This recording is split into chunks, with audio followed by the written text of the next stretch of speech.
1 चमचा तेल तापलंय, यात आपण कढीपत्ता घालूया, 1 चमचा मोहरी घालूया, 1 चमचा जिरे घालूया,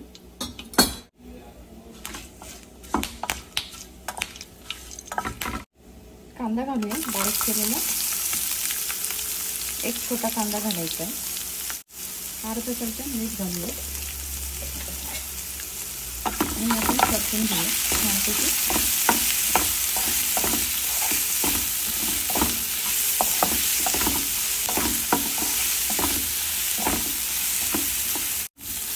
याच्यातून कांदा परतला आहे,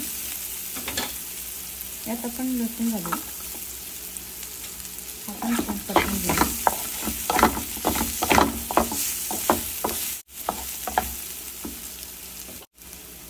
1 चमचा जीरा पावडर,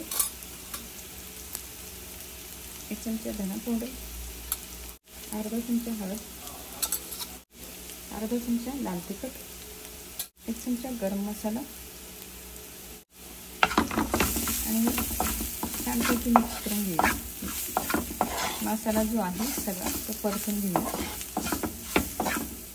यात आपण आता हे घेवडा घालूया,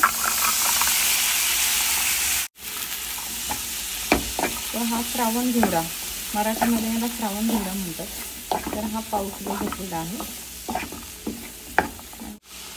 यात आपण कोथिंबीर घालूया, ही वाळलेली कोथिंबीर माझ्याकडे, आणि थोडीशी कसुरी मेथी घालूया, कसुरी मेथी घातली की खूप छान टेस्ट येते, तुमच्याकडे असल्यास नक्की घाला, नाहीतर तेलामध्ये थोडेसे मेथीचे दाणे घातले तरी चालतील।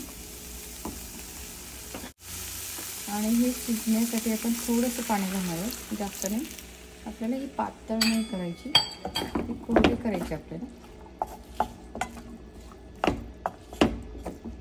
ओके, यात आपण पुदिना पण घालूया, छान टेस्ट येते।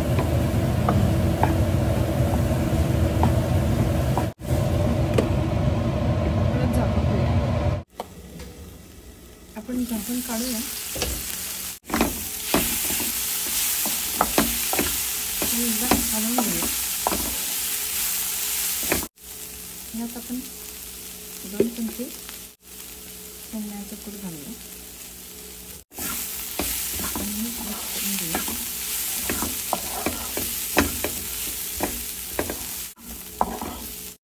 झाकून ठेवूया। चला 2 मिनिटं झालेत, झाकण काढूया। या ठिकाणी आपली भाजी मस्तपैकी बनवून तयार झालेली आहे। वा, या ठिकाणी आपली भाजी छान अशी बनवून तयार झाली, तुम्ही ही नक्की बनवा।